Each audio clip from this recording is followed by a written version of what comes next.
on air pollution. And we at CSC have always connected air pollution to sustainable mobility, because for us, one of the biggest answers to air pollution will be reinventing the way we drive. And that has really been her work for many years, and she's an extraordinary person. With her is Maushami Mohanty. Maushami works with Anumita and is somebody who has really been passionate about electric mobility. And so we are really looking forward to this new area of work that CSC will now be taking on post this report in a more concerted, clearer manner. I have Sayan Roy. Sayan works in our mobility team, which is interesting because, as I said, for us, it's not about just electrification, it's about mobility, and of course, connected to it is air pollution. Ananya Das and Shubham Srivastav. All three of them have been, again, they are very, very valued colleagues, and they put in huge amount of effort to make sure that they get both the facts right, but also the politics right. And that for us is absolutely crucial. So welcome today to today's webinar, where we will be releasing our new report on electric mobility. And the report is not a report just on electric mobility, which is something I want to stress before I hand over the floor to Anumita. It's really about how we will upscale electric mobility. Because as environmentalists, people who are passionate about the need for clean fuel, for clean vehicles, what is also very clear to us is that if we do not bring this transformation at scale, it is not going to add up to the kind of benefits that we all need. So it is not about electric mobility, it is about electric mobility at scale, which can actually, and speed, which can actually make us difference. And I think that's really where CSC's new report looks at. Where are the opportunities? What have different countries done to be able to scale up the electric mobility movement? And what are the opportunities for India? And I say this because both Anumita and I have been involved with another transformation of the vehicle system. In the late 80s, in the late 90s, we pushed for compressed natural gas, CNG. Now we pushed for CNG because of the horrendous pollution we had in Delhi. And we pushed for it knowing that we needed a leapfrog solution. That for the time it would take for us to make the incremental changes, clean up the quality of diesel, clean up the vehicle fleet, make the transition from dirty vehicles to clean vehicles at a scale that was needed, it would take huge amount of time. So we pushed for a different fuel strategy. We said, let's change the fuel itself. And at that time, as you know, some of you who were involved with it were there, you know how contested that idea was, you know how difficult it was. But the issue was not the contest of the idea. The issue was we needed to do this at scale. Now, the advantage we had then was that we were able to get a mandate from the Supreme Court, which got a clear mandate to say that we will do CNG and we will phase out diesel. And we did that. Also combined to that, we did a mandate which was prioritizing the vehicle fleet. So we didn't say we want a mandate for everything. We said we want a mandate particularly for buses, because they transport the maximum numbers of people. And on a per kilometer basis, they are the most polluting. And then, of course, we wanted a mandate for auto rickshaws, which, again, from a pollution standpoint, were huge. So it was the mandate which led to that 100,000 vehicles coming in to Delhi in a matter of a year, for the entire fleet to be transformed from diesel to CNG. We also, of course, had, because again, we had the backing, a legislative backing at that time, or a judicial backing, we also actually got this fine on diesel buses which operated, which meant there was a disincentive. And we incentivized CNG by making sure that the price of CNG was kept below diesel. The VAT on CNG was reduced to zero, and that there were subsidies given to the auto rickshaw drivers for doing the scrappage and the switchover. So it was a combination of policies that came in. And of course, all the technical details that had to be worked out. Anumita will recall we had to bring in people to look at the safety issues of CNG, work out the standards with the Ministry of Road Highways or something road it was called at that time. It's gone through so many avatars that I've lost track of which avatar it was. But nevertheless, the Road Ministry, and we worked with them very closely to actually come up with the right standards for safety, for durability, for this new fuel. So what I'm trying to stress is that it was at scale. Now, that was 20 years ago. That was 2 decades ago. We don't have to do it like that. There is no reason for us to have to get that kind of a mandate through the Supreme Court, that kind of a direction to get the switchover to be done. There are many other tools, many other opportunities that exist in today's world. It's also a different India. At that time, the issue of pollution was not so well known. The issue of fuel security was not that well known. The issue of the need for clean electrification was not that well known. Today, it's a totally different conversation. It's a totally different narrative. There is no protest, there is no contest here of the need to do things differently, of the need to do things at scale. So we're at a different time in history. But the opportunity is in some senses, the opportunity exists. But what we need to talk about is how can we actually scale up this transformation? And that's what I have been really, somebody who's interested in this, struggling to make sense of government policies, directions, corporate sector. There's a lot of buzz about e-vehicles, which is great. Is it adding up? Is it going to make a dent in the overall vehicle purchase fleets, in the transformation that we require so that we can see a difference on our roads? What is the difference we want to see in terms of fuel efficiency, in terms of pollution? Those are the 2 big differences why we are driving, why we would want to drive the clean electrification or the clean vehicle movement. So that said, this is where CSC's work is getting situated. And I will now turn to my colleague Anumita Roy Chaudhary to make her presentation on what we have found, what is it that we are going to recommend. And then, of course, I have an extraordinary panel of people who I will introduce as I come to them. Anumita? Thanks so much, Sunita. I'll just first share my presentation. Can you see this? Yeah, but can you make it full slide, Anumita? Yeah, perfect. Perfect. So thanks a lot, Sunita. And I think I'm going to start from what you said, very critical point that you made. There's so much buzz around EV today, but is it adding up? And I think that has really been the central question for us when we wanted to understand what's really going on, and take a comprehensive view of what it is all about. And how do we, as Sunita said, that what is the agenda for that scale and speed that we are looking for the really meaningful change. So this photograph of the report that you see here today, this is the effort of the team to really understand, review, assess, and evaluate all the different strategies that are evolving quite rapidly today.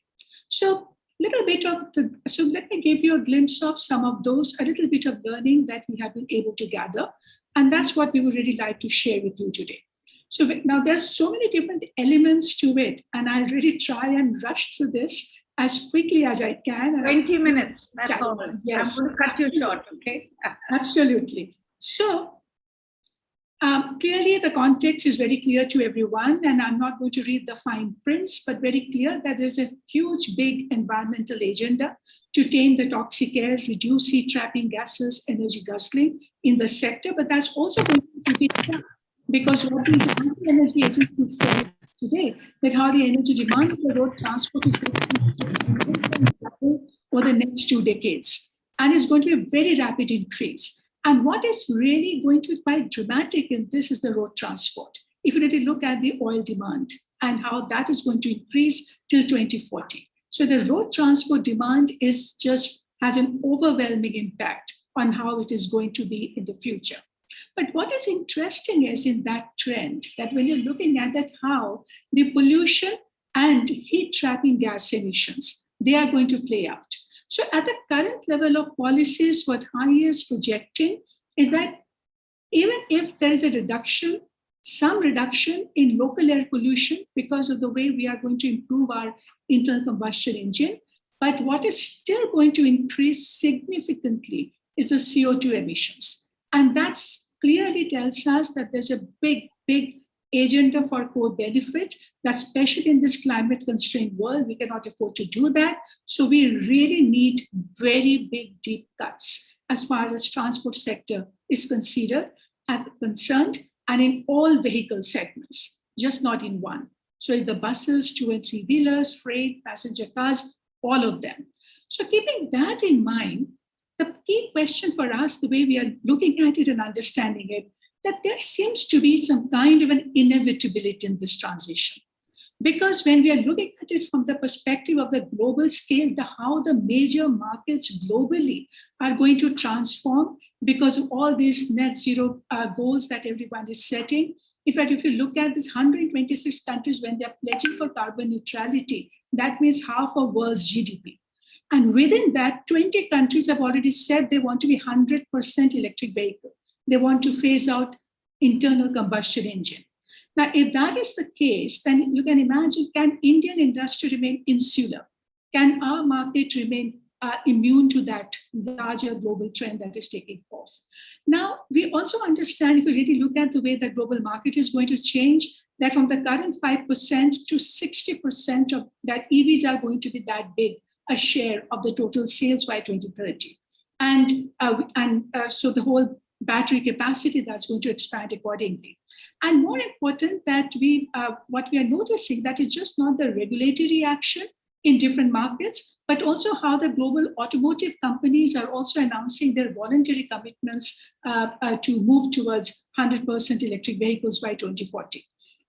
But another big, and the reason why we're saying that this is an inevitable trend, that even if we believe that, okay, shall we and can we exhaust the possibility of the ICE engine options, but understand that post BS6, ICE engine means lot more complex technology, much more expensive technology, and much bigger challenge to maintain real world emissions. And that will actually make electric vehicle much simpler, more cost effective, something that we will begin to understand.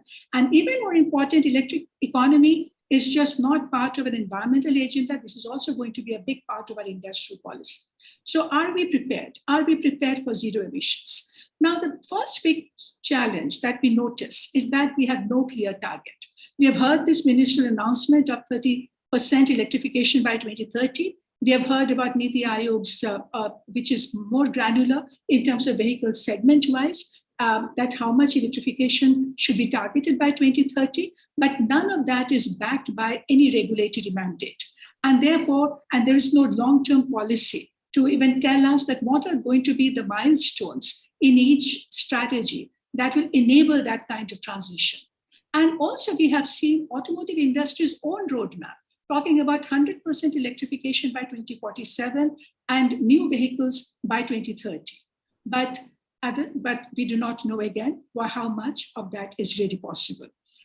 What is also a good sign, that the state governments are also beginning to come up with their own policies. And that bottom-up pressure we feel is also very critical. And cities like Delhi, which also set the 25% electrification target by 2024, other states have also done that. Now, against this minimum target that we are talking about, 30 at 30, what is the reality check? And what is the reality telling us? That's something that we know. So when you're looking at the Vahan database and how many electric vehicles we have actually registered today, then it is less than 1%. So you are talking about less than 1% today to at least 30% by 2030. Is that possible? We had also said in 2013 that we want 60 to 70 lakh electric vehicles by 2020.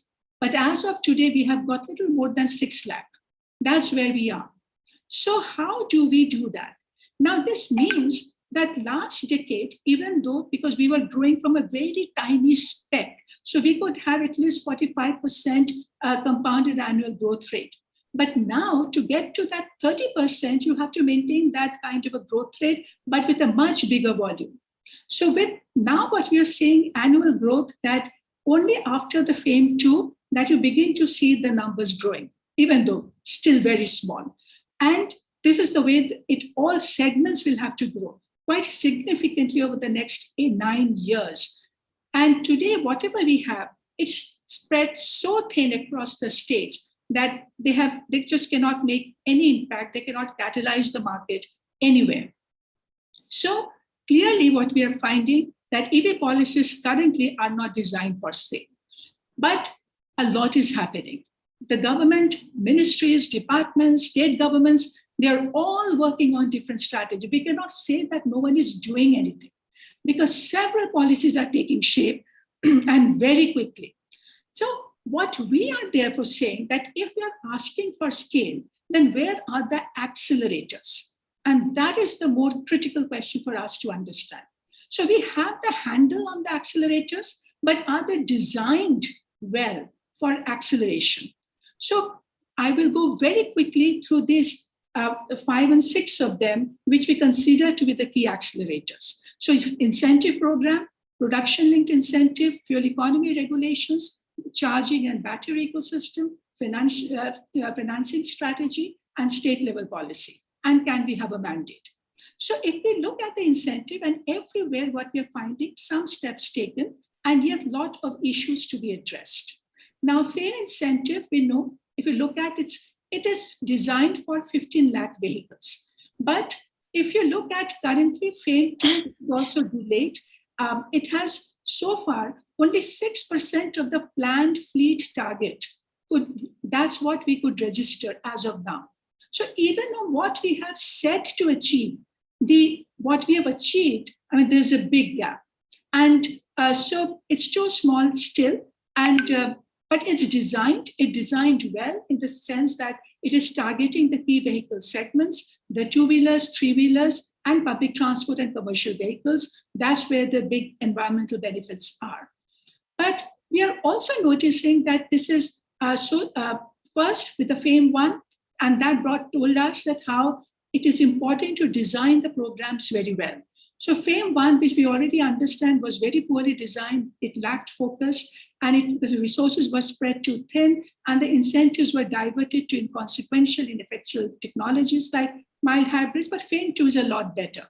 It's a strategic shift, prioritized performance of vehicles, and that's clearly a better design. But again, as we said, it's a slow progress. Now, if this is the case, and now in the middle of all this, because of the pandemic, the same FAME 2 date has been extended. But it is only an extension to spend the unspent money. It is not an infusion of new resource, new targets, and new numbers. So we are actually delaying the whole process by several years. So how is the incentive support playing out? Today, we are going to have quite a bit of discussion on 2-wheelers, and that's where one of the big wins that we are waiting for. And that's critically, and Niti Aayog has said very clearly that 2-wheelers qualify for at least 70 to 80% of electrification. And it's possible because we can achieve price parity with IC engine much earlier. And we can, and the fact is that, and the silver line, that because of the petrol prices, that the last few months and a year, we have seen that how e-2-wheeler sales have picked up big time. Now, where is the disruption? That's where we are expecting the disruption to happen, that all of us we understand that today. So one, which is very clear, that it's not about just producing 2-wheelers, but there's an enormous restructuring in the industry itself. and the simplicity of the EV technology, which has allowed many new players to come in. So 20 manufacturers making 41 e-two-wheelers today in the market, and that's where the disruption is. That is the new players who are actually 84% of the new segment. And it's not the conventional OEMs. And it's the startups and the non-conventional players who are bringing in new business model. So when you look at how the conventional OEMs are placed in the IC engine, so with the Honda and the TVS and the Bajaj, but when you're looking at the electric vehicle segment, it's completely new players being there. Now, in this segment, we expect this to evolve very, very quickly. And particularly with FAME 2, with performance criteria and with the innovated and the new business model. And we're going to hear about that from Ather today. And that's something that we're looking forward to. But what is very interesting about the e-two-wheeler is that when we did this calculation, that if you add up the FAME incentive and what incentive that the Delhi government is giving, that actually on an average, that you are reducing the price by 57%, more than half of the price of the vehicle. And that is certainly helping to bring lot more price parity. And that can really take us to that tipping point. In fact, this analysis from ICCT, where you can see that green line, which shows that suppose if you continue to rely on the IC engine till 2035, then the total cost of ownership is actually going to continue to increase. But with electric two-wheelers, the cost TCO is going to come down even without incentive. And with incentive, the parity is a lot better. So therefore, the market in itself has a logic to push for electric vehicles, and we don't even have to wait till 2030 to see the big transformation. But the car story is different. In the car, what we are going to see, because car does not get, if it's a personal vehicle, it does not get the FAME incentive, that's okay. But in the cars, what we know, that it is the OEM price, fiscal and non-fiscal support and model availability and charging infrastructure. If at the state and the city level, if we can transform that in itself is going to stimulate the market. But the market is very limited right now. The models are very limited. And we feel that in the past, the consumer expectations of the range, etc., is going to be high. Very recently in Delhi, when there was a consumer complaint against the Nexon model because it was not giving the mileage that they had expected. Now, for a while, we had withdrawn the incentive. But there is a bigger lesson there.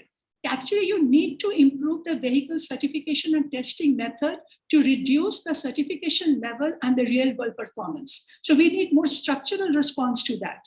And so some of the issues that are emerging, but again, in case of cars, passenger cars, we know that the incentive which is available in Delhi can reduce up to by on an average 19% of the cost.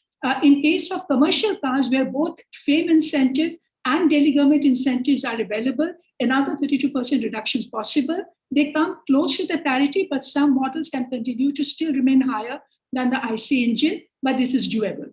But the bus issue, where we are really looking at it, because that's where we feel, because it is also it's a mobility target that India has to fulfill. And as we have seen this estimate from the Department of Heavy Industry, that India can actually be the second largest e-bus user by 2030 if 4 out of 10 buses sold are electric. But the numbers are again very small. In FAME 1, we got 500, FAME 2 target is 7,000, but even out of the 7,000, 2,450 have been tendered but not procured because of all the pandemic disruption. And also the new opportunity that we had in the recent budget, where government has set aside money for 20,000 buses, it has not been linked with electric mobility. Even in the bus sector, we are seeing a disruption, new players coming. In fact, about 74% of the total new e-bus supply order received are by the new market players, even though Tata continues to remain the second largest player. Now, in this, therefore, there are a lot of challenges that we still have to address. And that is where the scalability issues are. So there is a pandemic disruption from which the STUs are now trying to recover, and that is really putting a huge amount of pressure on them. The upfront capital cost is going to be challenging, even though FAME 2 is a much better designed.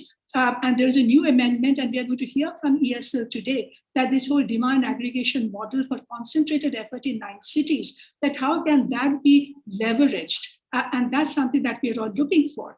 But in the bus, we have to keep in mind that some of the things that we still have to reform. FAME, because bus is not about just buying the bus. It is about operations. It is about service. Some good things are that there is a mandate in FAME for the GCC model, gross contract, even though that is good because that de-risks the STUs, but it is also kind of not suitable for everyone. I will discuss that later, not getting into the details right now. But therefore, the incentive. I know I'm really rushing. So you really need to give us the headlines. Absolutely. I didn't leave people to read the report because you already have so much to say. Yes. So the TCO, but we know that in the buses it is possible to manage the whole the difference, cost difference. So there are several segments that we have to look at, and particularly ride hailing and the fleet delivery, where there are going to be the big, in fact, we are already looking at the Delhi government's new bill, and we are hoping Jasmine will tell us about this, that where they are going to get mandate and targets for the fleet aggregators to do the transformation. So clearly what we are saying that, and I'm just going to read the headlines, not go get into the details here, that it is not possible to see market transformation without mandate. And particularly we need ZEV mandate to ensure robust supply for larger model availability. We need the industry level target so that we can see better, because it is not just about stimulating the demand, it is also about stimulating the supply. And if the industry is left out of it, and if they do not have the mandate and production mandate, then we will not be able to do that. And the global experience has clearly shown us that. The other big opportunity that we have missed is by not designing our fuel economy standards well enough, which can demand electrification. In fact, industry is already meeting the current standard and is close to meeting the next round of standard. It is so lax and there are so many credit points being given away that it just doesn't demand electrification. But in Europe, we know that it is the single piece of legislation that has shown the massive transformation that Europe has seen in its market just because of very tough fuel economy targets. And that's where we really have to see the next things happening, even though industry is opposing that quite a bit. Charging, I'm not going to go into the details, but Maxim is already here. But we understand that today, the surveys have shown that the majority of Indians actually hold lack of charging infrastructure and charging anxiety as a bigger deterrent than costs and range. And we really need to look into this strategy and understand that how to do this. But a lot of things have already happened. But what the WCSD report has said very clearly that still remains to be addressed. These are the unclear rules on grid upgradation strategy, land availability for private investment, absence of subsidy support for swapping, double taxation. So a lot of these issues will still have to be addressed. This is the map that we have generated for Delhi, where Delhi needs at least 200 stations if you go by the 3 kilometer by 3 kilometer requirement for charging station. But what you can see here is a cluster approach, and it is still concentrated, but a lot more will have to happen, not getting into this. And clearly the electricity issue is coming up, not getting into the details again, but just one point from here, that a lot of people say what's going to happen to the electricity demand if so much of EV is going to happen. But the most recent data show that additional demand generation is not going to be more than 1% of the current generation, even if we go for 95% electrification. The last 2-3 points that I just want to touch upon very quickly, that we are also looking at the other accelerator, which is the localization. But the one key point that I just want to make here is that while the localization agenda and the 18,000 crore support for 50 gigawatt target that in next 5 years that we have set to support the EV industry, but if we are really going for 30 target, then the cumulative battery capacity addition that must happen by 2030 is more than 800 gigawatt. So, and if we look at the PLI design, the incentive will be dispersed on the basis of incremental sales from domestic units. Now, if the incentive is linked to the sale, then if you do not assure the scale of demand, then why will there be any private investment? And therefore, we really need to build the demand in the market if you really want the localization to take off. And the final point is that the bottom-up pressure, which is absolutely necessary. It is the state governments who will have to play the critical role. We have analyzed the 15 state policies. We have seen where the differences are. And but the key thing is that even though there are a lot of targets set, but there are no clear milestones for implementation, something that we'll have to look at. And the financing issues are going to remain very critical. And because there are many, this is an unknown devil. It is, no one really knows what is this new animal in town, what is the resale value of an electric vehicle. There is so much of uncertainty around volumes, and therefore we have not been able to create the right financial instruments to support this whole sector. So my last slide, we are saying, so it's absolutely critical that we have to understand that what are the instruments of change, which are already there. What are those accelerators, whether these have been designed well enough with clear milestones, with ambitious regulatory target. And we will keep re-emphasizing on this word on regulatory target to set the bar high. And we need the target setting for longer term policy visibility. Today, the industry and others just don't even know what is going to happen after 2024. And that's not the way to design transition.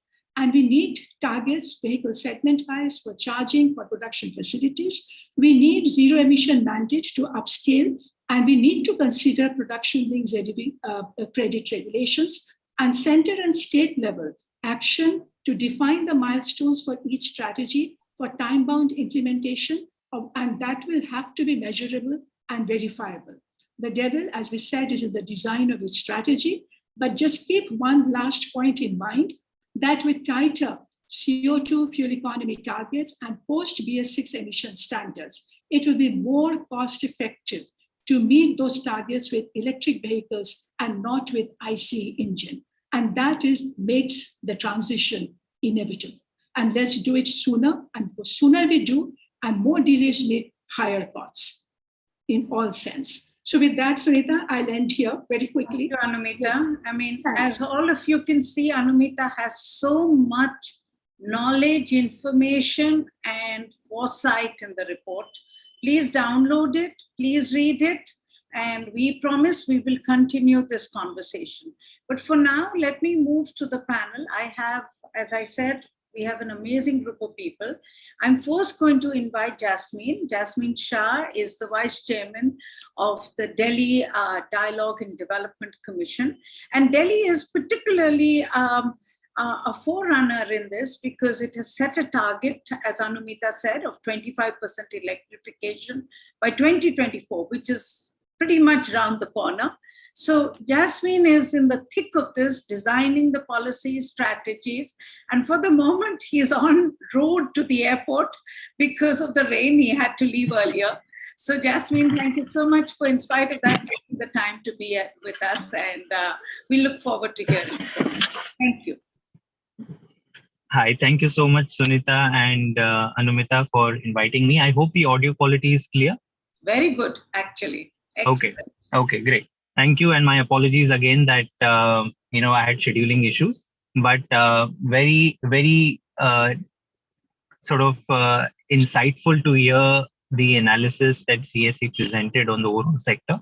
Much of this is what Delhi is experiencing right now, and let me start by first sharing what has been the highlight of Delhi's experience. We have just finished 1 year after the notification of the Delhi EV policy. Many of you would know that the policy was notified on August 2020 in the middle of the pandemic after a very deep consultative process where we consulted with various stakeholders. And over the last 1 year, there are 2 or 3 big highlights. I mean, it was a pandemic affected year, but still there are a few big things that we can take away from Delhi's experience over the last 1 year. First and foremost was the fact that Delhi's policy gave generous financial incentives targeting at the right sectors and building off the FAME incentives. We all know as was mentioned in the presentation, that two-wheelers and three-wheelers is where the entire game is going to lie. If you're looking at volume and if you're looking at scale and even the impact on pollution. And that is why Delhi's EV policy specifically targeted these two segments more than the other segments. We devised an incentive dispersal process, which is very smooth. And that is one big thing to take away, that Delhi's incentive process is very quick, very efficient. Within 3 to 5 days of any person, it could be a company or it could be an individual who's purchased an EV, you apply for incentives, the dealer applies for incentive online, and within 3 to 5 days, the amount gets credited into the account of the customer. So that process has taken shape really well. We have had more than 10,000 vehicles that have received incentive over the last 1 year. And the big sort of number that we can take some measure of success is the share of EVs in Delhi has substantially increased. We saw the numbers nationally are still below 1%.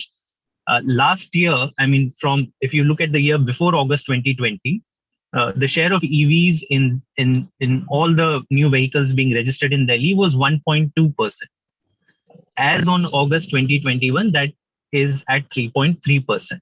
So it's nearly a threefold jump. It's still far away from the commitment that we have made to the people of Delhi, that we will do everything that is necessary to increase the share of EVs to 25% by 2024. But I would say on the balance, being a pandemic affected year and all other challenges, this is still something to take away from the last year. And, so it's not just about the dispersal process, but I think the other big success measure from the last year was the public awareness that Delhi government has tried generating.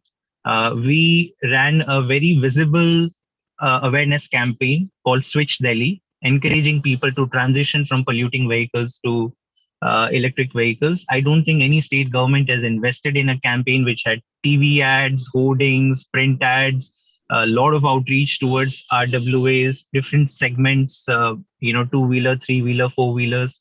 So that is something that I would say, I mean, from the feedback that we've received, did manage to communicate a point across that this is something that the government is wholeheartedly backing. The third thing I would say is that on the charging infrastructure piece, and this is where I feel that is one big area of focus for the coming year. But before I talk about the plans in the coming year, on the charging infrastructure bit, a lot of foundational work has been done in Delhi. For the first time, we attempted to put out a tender. I mean, anywhere in India, I don't think any city has tried building 100 public charging stations through a competitive tendering process. Most of these have been on a nomination basis. And we've tried doing that. There has been a lot of learning on how to optimally design such tenders, and we are hoping to successfully close it in a month or two. But on the regulatory side, Delhi has today one of the cheapest EV tariff of, I would say, most states. But the challenge also was that these tariff was not available for individual, commercial businesses, or even to, let's say, resident, the societies, cooperative housing societies. So we have gotten an amendment or an order passed from DRC that allows any consumer, tomorrow, if you could have an electric car in your apartment, and if you want to avail of the EV tariff, which is 4.5 rupees in Delhi, then you can actually put a sub meter and ask your discom to then charge you for that connection only at the EV tariff. That was a very progressive move. That order was passed in February. And we are now working with the discoms, which again, I think this is at the final stages of launching a single window facility for private EV chargers, not public. So if you again are in an apartment complex, or maybe offices, even government offices or private offices, if you want to set up chargers in your premise, then by making a single call to your discom, you can get an empaneled charging equipment provider, and net of Delhi government subsidy, which is 6,000, which basically does cover for low cost AC chargers. You could literally get the charger installed for free in your premise through the single window facility. So these were 2 or 3 big highlights. However, I agree with the larger challenge that lies ahead of us, that this is the time now to push for scale. Some of the basic systems have been placed in Delhi. I don't think we are satisfied, or we are saying, much has been done. We're happy with the progress given the circumstances over the last year. But now, if the time is to shift gears, then it is now, I would say. And 2 or 3 key enablers in my mind, based on Delhi's experience, are going to be as follows. First and foremost, is that charging infrastructure needs to be deployed at scale. We are hoping to conclude our tender for public charging stations, but that's still around 100 locations across Delhi. Many of them are prominent places like metro stations. But the biggest, most of the times, if you look at globally, the experience is that EV charging points are available in all the parking lots of these cities. So, and this is something where, because the parking lots are managed by the municipalities in Delhi, an overarching mandate now needs to be formulated and enforce that if you go to any parking site, it could be a DDA owned or it could be a MCD owned, you should be able to find at least 10% of the parking spots with EV chargers. That is going to be one big enabler. The second big enabler is hopefully riding on the work that we've already done with DISCOMs to set up the single window facility at private spaces. Here again, the UD department, the Urban Development Department of Delhi government, has written to DDA to amend the bylaws, introducing a mandate for private commercial businesses. So if you have a commercial business in Delhi and you have a premise which has more than 100, first we're targeting the larger businesses. So if you have more than 100 parking capacity, so it could be large malls, hotels, hospitals, then minimum 5% of them need to be enabled with slow charges. Again, why slow charges? Because our first target is 2-wheelers and 3-wheelers, and we don't want it to be, from the cost perspective, we don't want it to be onerous on the property owners. But this itself, our estimate is, would introduce around 20 to 25,000 slow chargers in Delhi. Just this one small mandate. We are working with, as I mentioned, with the central government agencies on this front, but this may take some time. But that's on the charging infrastructure. In terms of vehicle adoption, I think there are different enablers that are going to be there for different segments. I'll touch upon a few. First and foremost, our focus is electric autos. Our policy does provide for electric autos. However, there is a cap on total number of autos in Delhi. There are a balance of around 4,200 permits left within that cap. And Delhi government has taken a decision that all the remaining permits are now going to be only reserved for e-autos. We are at the final stages of notifying the scheme and the registration process by which people can apply for these e-auto permits. This is going to be a huge jump. I don't think any city in India has seen more than 400 or 500 electric autos. Hopefully, this time next year, we should have 4,000 electric autos flying on the streets of Delhi. Next is going to be e-goods carriers. This again is a major segment from the pollution standpoint, because these vehicles are plying a substantial amount of vehicle kilometers every day.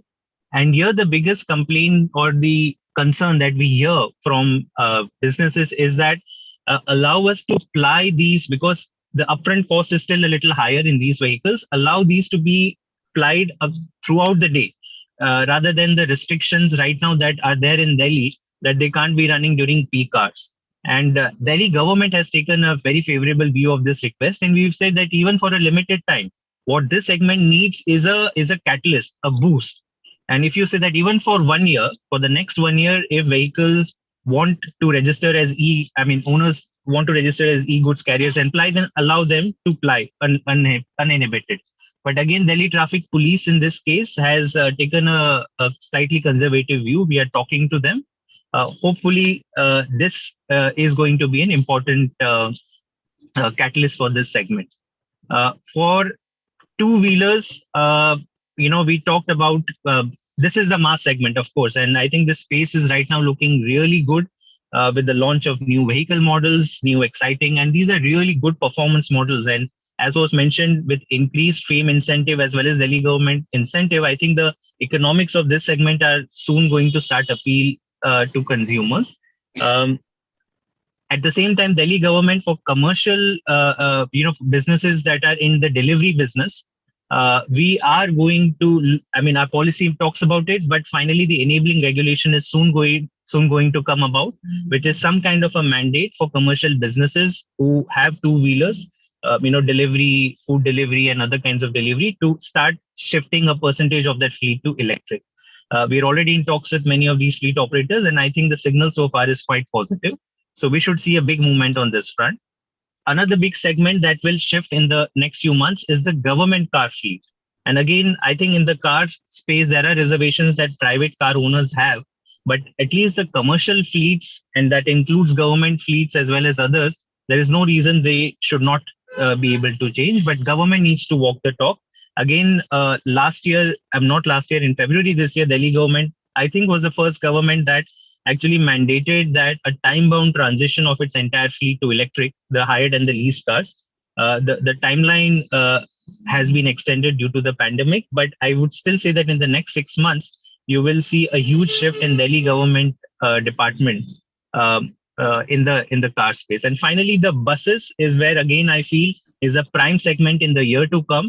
I think essentially for each of these segments, we will have to understand where the bottleneck is. And what I'm sharing is, from what our experiences are, as far as buses is concerned, there is absolutely nothing to, there's nothing holding Delhi government back except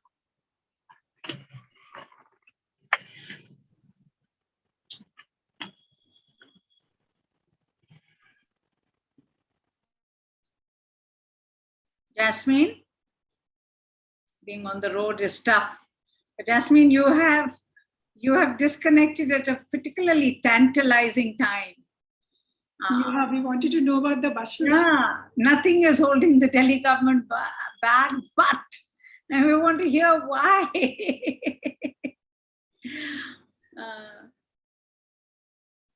I think he's got caught somewhere. He's on the road, so it's understandable. Can someone just check with him? But you can't. I mean, he's obviously on the phone. So, okay. So maybe what I'll do is, because I have a fairly, and I think he was on his last point in any case. Oh, there he is. Yeah. Jasmine, we were saying you left us at a very tantalizing point. I'm sorry. Nothing to hold us back, but. So can you complete that and then we will my apologies. That was not timed. Not at all. I think buses is where everything works out. A lot of planning, a lot of preparation. 300 electric buses, the tender has already been awarded by DTC. We're looking at a scenario where a large part of the DTC fleet is going to retire in a few years. This is where I feel the alignment with FAME needs to be much, much better. The upfront subsidy that the FAME gives really helps drive down the per kilometer or the operational cost that the states will be bearing. A state like Delhi can easily absorb 3,000, even 5,000 electric buses if you were to talk about the next 3 to 5 years. But every time when we see the FAME take an initiative, it restricts the sizes that each city or state can take up to 300 or 500 buses. That just doesn't work for scales of the size of, cities of the kind scale of Delhi, Bombay, Bangalore. And at the same time, we hear that FAME is hardly able to spend 10% of its budget. So we are talking to the government of India and requesting them that this is where, if Delhi and center can work together, we can easily induct up to minimum 3,000 to 5,000 buses in Delhi over the next few years. We have the know-how. We are able to invest in our back-end electricity infrastructure. Everything is all set for e-buses to take off in Delhi, but for that small hitch. So I'll stop right now, but that's essentially how we see things progressing in the year to come. No, fascinating, Jasmine. It's always wonderful to hear from somebody who's got his finger on the pulse. I mean, and best of luck to you. We're really, really hoping that you will succeed, and I'm sure you will, because it is the kind of ambition we need. And it is the kind of, and we know you have the drive and the perseverance to make sure that it will happen. But let me move now to my next speaker, which is also very interesting. And that actually moves us to what Jasmine was talking about. I have Mr. Mohan, who's the head of EV charging at CESL. And he will look at the demand aggregator model and deployment strategy to escalate EV adoption with a special focus on buses. And as we know that EESL is actually responsible for the FAME program implementation.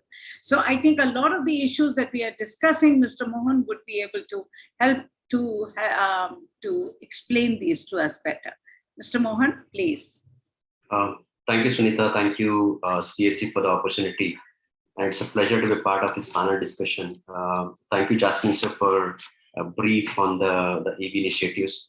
So we're very closely working with the government of Delhi, and in Delhi, like, they have one of the largest portfolio of the charging infrastructure.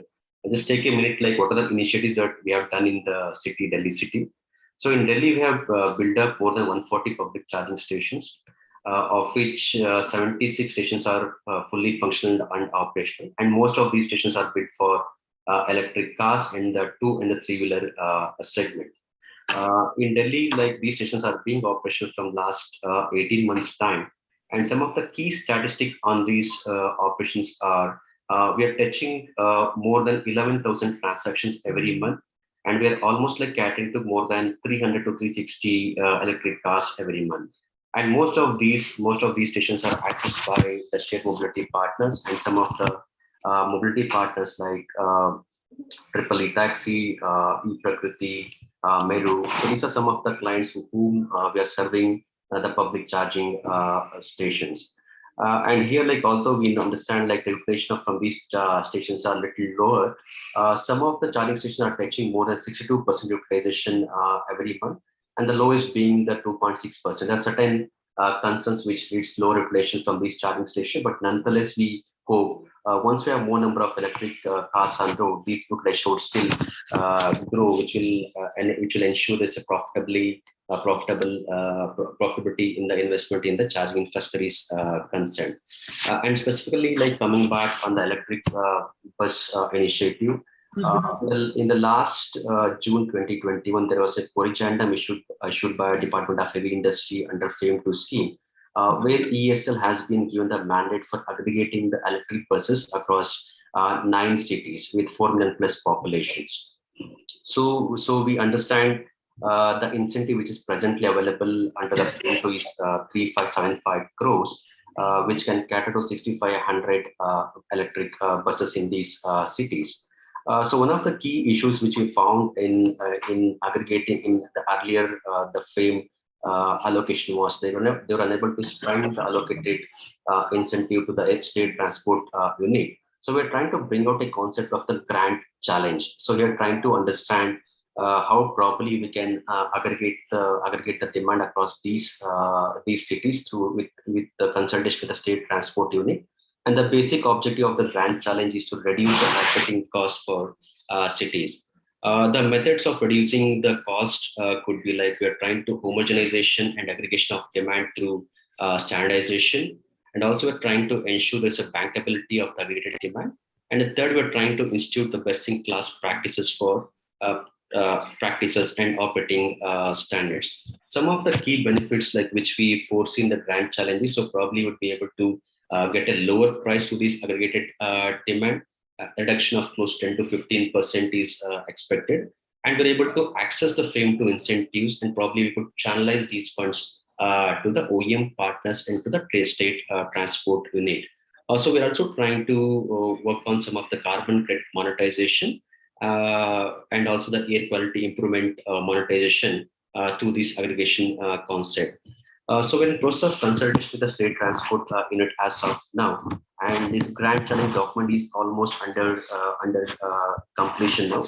The draft has been circulated with the state transport unit, and primarily we're trying to see like how probably we can structure the RFP document or tendering process, covering some of the key aspects which had gaps in the earlier procurement process, especially with respect to standardization of specifications, with respect to the defined SLAs and the penalties, with respect to defined payment terms, and also like with respect to administration of the FAME to incentives. So these are some of the steps which we have taken in the electric bus segment is concerned, and hopefully by October should be able to come out this grand challenge, where we will invite the STUs to subscribe for the grand challenge, and where the STUs will commit for a minimum number of scheme, and based on the outcome of this grand challenge, we'll try to build a scenario like how probably in case of like oversubscription of the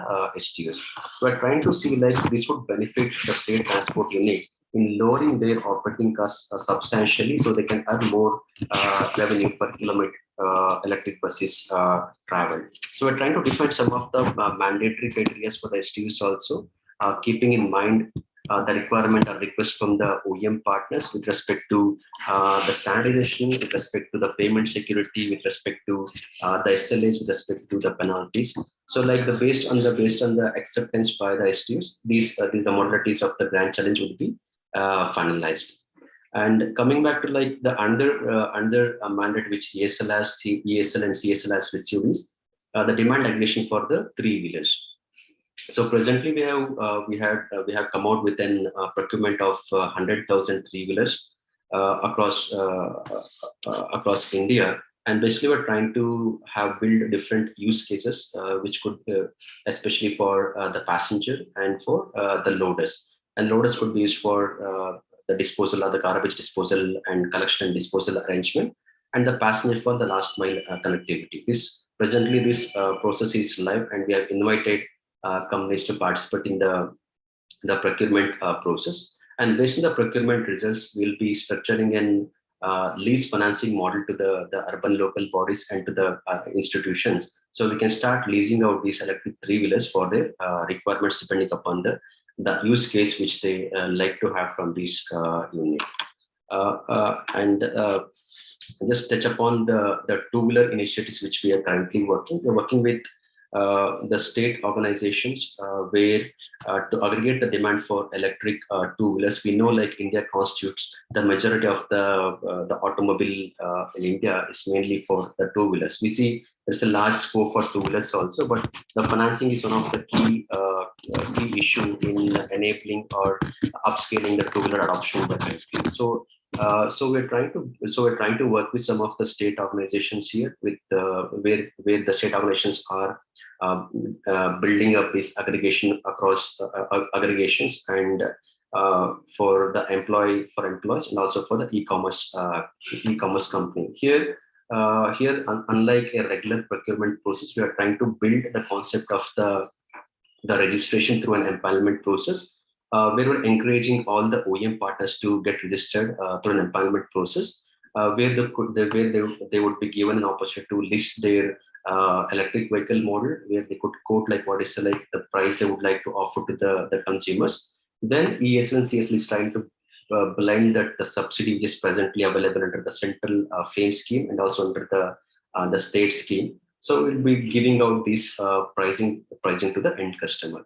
Here the advantage is, since we are building a digital platform, so this digital platform will have a customer interface where customers could see all the available market, all available electric two-wheelers in the market. They look their specification, they could look what kind of the pricing these electric vehicles are available, and they could make a informed choice in their purchase. So these are some of the key initiatives which ESL and CSL is working on presently. Thank you, Mohan. And we will come back to you, I'm sure. We'll touch with you more and more on these issues. Let me now turn to Mr. Nilay Chandra. Mr. Nilay Chandra is the Director Marketing, Public Relations and Charging Infrastructure at Alter in Energy. And they work on the two-wheeler segment. So what Anumita as well as Jasmine and are unanimous in saying that that's the segment which is clearly one which we can have a major upscale approach. So let me ask Mr. Chandra. Nilay, please go ahead. Hey, good evening. Thanks for having me in the panel. I must say, like, the discussions till now have been very, very ripe in the nature of the conversation that's happening. I think we can, as Ather, we can track back to like 4-5 years back, and when these sessions were happening, the conversations were very different. The conversations were whether this electric vehicle movement will happen at all. Hey, it's been happening for the last 5 years. There hasn't been much momentum. And some conversations obviously continue to linger on, saying, hey, why not hybrid? Why not retrofit? But I think a lot has changed. If we just like look at the last 1 hour and the kind of discussion that we're having, it is really the kind of discussions that happen in the start of a hockey field, right? And I think that's the moment that we're sitting in. With the latest changes that have happened in FAME 2, we are right now at a point which is the inflection point of all of these changes starting to happen, right? And it's obvious that we as consumers and as people in the industry want the change to happen here and right now and the output to come directly, right? But the hard fact of matter is that policy changes to actually seeing the impact of it on ground for an hardware industry takes a bit of time, right? So we need to look at lead indicators rather than the final indicator of the penetration of vehicles for like a 1 year period time, and use those indicators to see where we are headed. And I think Anumita made some very strong points about where things seem to be working, where things seem not to be working, or things where things can be improved. And I'll just sort of probably build on that. Earlier, I think the biggest battle used to be, what kind of two-wheelers are required for this industry to kick it, right? And the majority view was that we need low-priced economies two-wheelers, even if they are way lower in performance than what your mainstream scooters today are. That's what's going to get this category, right? And like to some degree, the incentives sort of followed that track.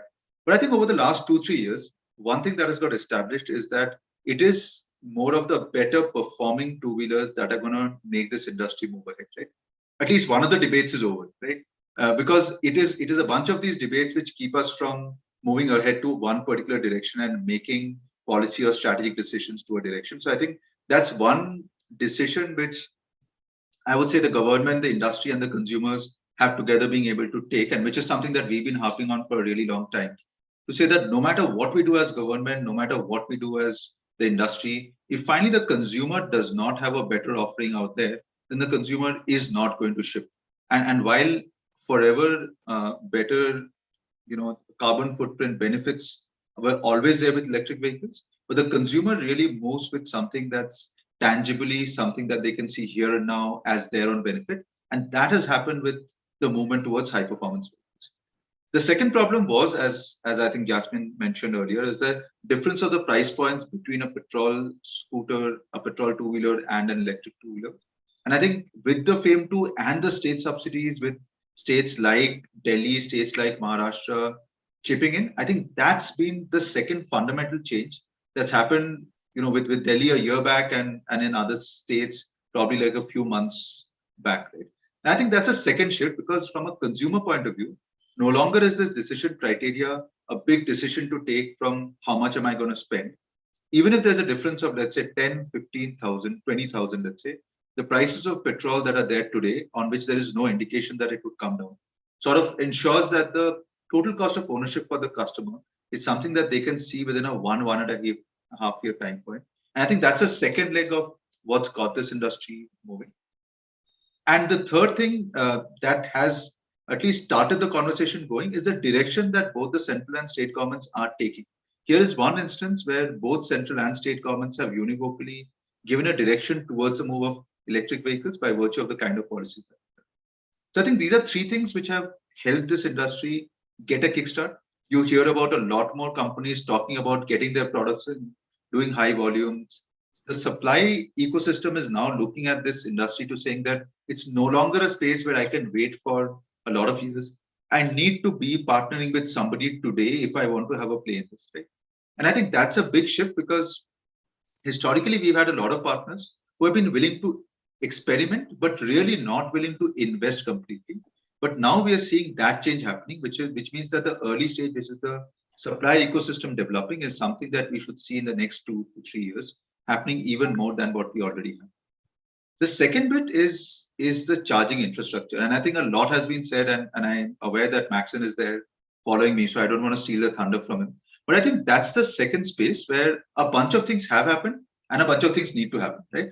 What has happened is that today every state policy or the central policy looks at an incentive towards charging infrastructure. I think that's happened really well.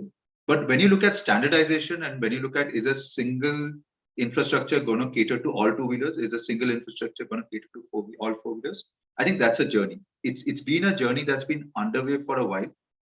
But there, I think the question is how fast can we get over that journey? How fast can we get into a space where that is out of our way? Because then investments keep happening towards that particular infrastructure really fast, right? And even the incentives that are coming from the state and the central government get optimized to one single thing. Historically, I would not say there has not been one single thing, but that has really not been optimized for what is required for two-wheelers in India, which is why, let's say, Ather has a combo standard because we understand that that's what India requires. But historically, a lot of standards have been things that have been adopted from the international world into India and not necessarily something that's best suited for the two-wheelers into India. I think now a lot of discussion is happening, whether with the ETD, whether within the charging infrastructure community, to see how fast can we move into a standard. And I think that is going to be a big cornerstone of the change that all of us want to see, because the moment that happens, investments towards infrastructure is going to accelerate really, really fast.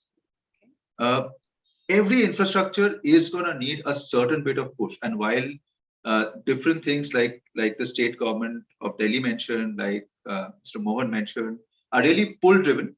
But I think at some point of time, to some mandates, as Anumita was talking about, related to infrastructure, I think will need to be in place for independent households, for apartment complexes, for corporates, to actually set this infrastructure up.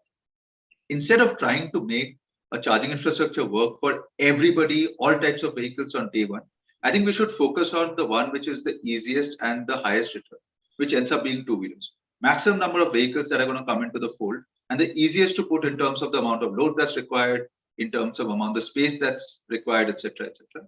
And if we put all our energies on that, it is actually possible to put an infrastructure out there, which will give the confidence to the consumers to say that, look, there is an infrastructure which is here to stay, and now we can move on. Beyond this on infrastructure, I will not speak. I'll allow Maxim to add on more. From infrastructure, I'll move to familiarity. Right? When you look at it from a consumer's perspective, I think while they're hearing a lot about electric vehicles and they do understand that this is coming, they do not understand when it is coming, and they do not understand for how long it is to stay. Right? A lot of policies that are coming today have a visibility of the next 2-3 years, but do not talk about what happens later. The long-term policies, for example, what happens to the second life of electric vehicles, what happens to your scrappage policies of the new petrol two-wheelers that are getting bought. The discussions are not happening towards that, but a lot of discussions are happening towards what can get impacted in the next 2-3 years. But when a consumer is looking at how they're making their purchase decision today, they're trying to imagine what's going to be like 4 years later, 5 years later. What price am I going to get from this for this electric vehicle? What if I bought a petrol two-wheeler? Is it really going to be difficult to have a second sale out there? Those are in the imagination of consumers. And I think very clear, strong policies or mandates towards that is a second thing that can really help accelerate this category really, really fast. Familiarity is also about electric vehicles being a little different from petrol scooters or petrol vehicles that consumers have been very used to. So a lot of task on the OEMs and the government is around awareness, and like something as simple as getting test rides enabled is a big enabler for this category to move on, because then consumers have a real life experience of how it's going to be. It ends up in a constant debate to say that, you know what, the OEMs should invest. And I completely agree that the OEMs must invest. Right? But equally, if there are platforms where aggregated test ride is happening for all form of two-wheelers, okay, maybe those are places which can accelerate the efforts that OEMs should do regarding this, because that will have a disproportionate return in what we're trying to do. And finally, being cognizant of time is experience, right? Typically, these categories end up having the risk of getting into spaces where there are not focused on experience, but just trying to sell here and now. But two-wheeler is a category which the consumer gets into for a 5-7 year lifespan. And it is something that the mass uses today. So ensuring experience, whether it's in terms of what is the kind of battery quality that they're getting, what is the kind of after-sale service that they're getting, and relying on those factors and incentivizing those factors, I think is the third area which would make consumers move. And we've seen a lot of positive results focusing on that aspect of the consumer moving to electric. The momentum is very strong. I can keep telling these 172 odd people that every day the number of people who walk into our stores keep increasing by many fold. and that's not a direction that's going to change. So the direction is sort of set of people moving to electric vehicles. A bunch of things that I mentioned can really accelerate this fast, and I'll stop at it for now. Thank you, Nile. That was fascinating. And I think you sort of restated very sharply what are the challenges in that two-wheeler segment. I will now turn to Mr. Datta, BC Datta, who is the Vice President, Corporate Affairs of Ola Electric. Again, Ola it's been fascinating, Mr. Datta, the leadership that you have taken, both in terms of setting up the factory and, driving this transition. So we look forward to hearing from you, Mr. Datta, how you see the upscaling and the challenges. Please. Oh yeah, good evening, everyone, and thanks to Sunita for inviting us for this, and then also so many good debate and discussion happening. And Delhi is definitely a happening state, and our experience is that possibly Delhi will definitely be a role model kind of state in terms of implementation of this electric vehicle transition. Now, Ola is very ambitious in terms of getting into this segment, and we definitely look at very, very ambitious number in terms of the manufacturing. We have setting up the largest in the world future factory with Industry 4.0, and every 2 seconds one scooter will come out once. Of course, the phase-wise implementation is over, and we plan to make almost like 10 million scooters a year. And this is going to be the scale at which one has to do it, according to us. If you wish to change so many days or so many years, it was China, which is being the manufacturing hub for the world. I think it is changing over. Possibly India should take over. This is the new technology, new initiative, and all over the world there are a lot of R&D is happening. So India also definitely there's a need for this R&D to happen. So Ola has been doing this in two-wheeler area. The product that we are bringing out is truly Indian. Everything is developed in-house, both the motor, battery, everything. And of course, we'll definitely transform. In the past few months that we have been talking about our product, we are also talking to various state governments, and very, very happy to say that most of the state governments and the government of India are very positive. The numbers, of course, I won't dwell into that, because the presentation that already made, covered most of the things, and also the charging station. Of course, there are several players who are getting into this charging station area. Earlier, government was talking only they are approved, or they call for tender and then give this charging. Now, the Delhi government itself is talking about the private charging. So with this, what is happening is the more and more charging stations will come up. Whether you need this charging station or not is, of course, that itself is another debating point. The point here is when of course, our vehicle, the single charge, it can go up to 180 kilometers.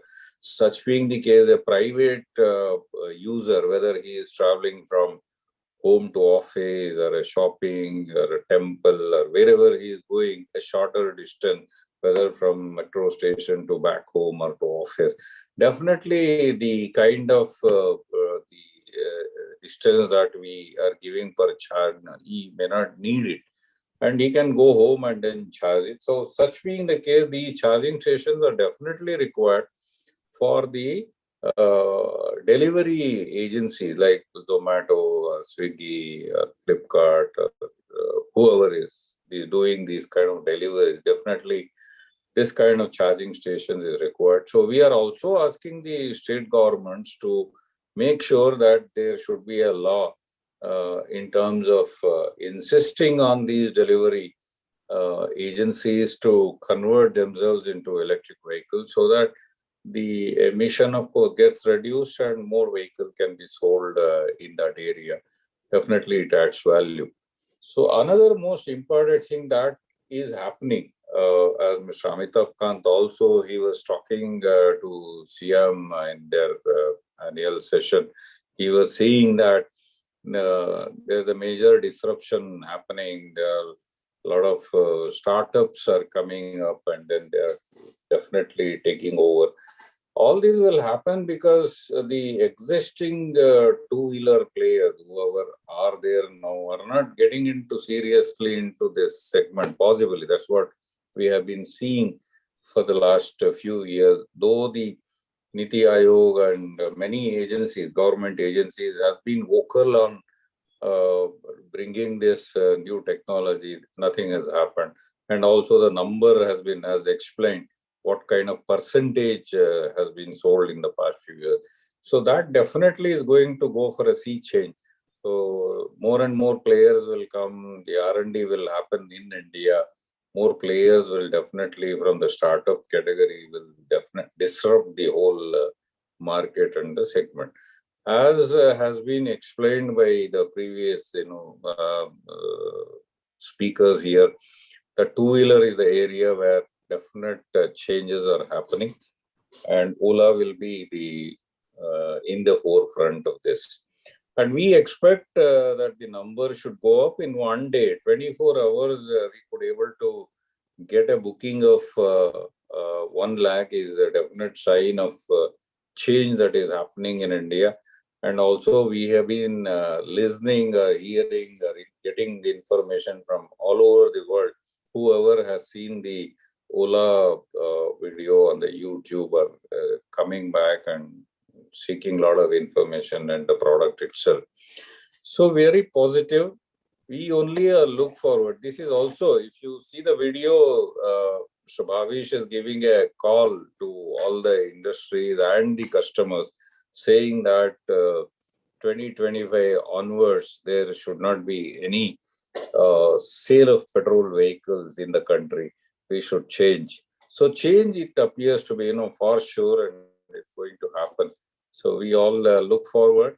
And my only request, of course, here is that the charging station definitely, yes, is one that is happening.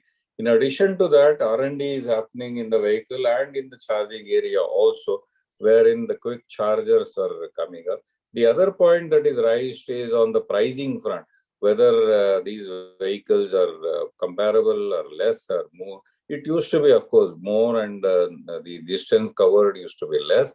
But of course, there is lower now. The present rate that the price that has been offered by Ola, and of course, other companies are following suit, is little less than with the incentive offered by the state government.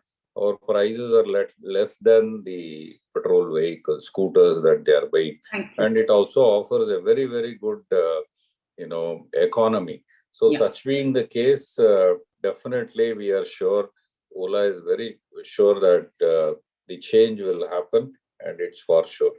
Thank you, Mr. Datta. Thanks, fascinating. Really looking forward to this. I think it's a very important segment as well. So, Mr. Sinha, I can see you here. Mr. S. Sinha, who's advisor Niti Aayog.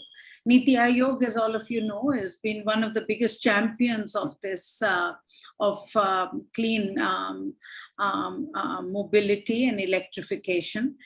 We're very privileged to have him. I know he was busy before this and so could join a little later. But thank you for coming, Mr. Sinha, and for joining us.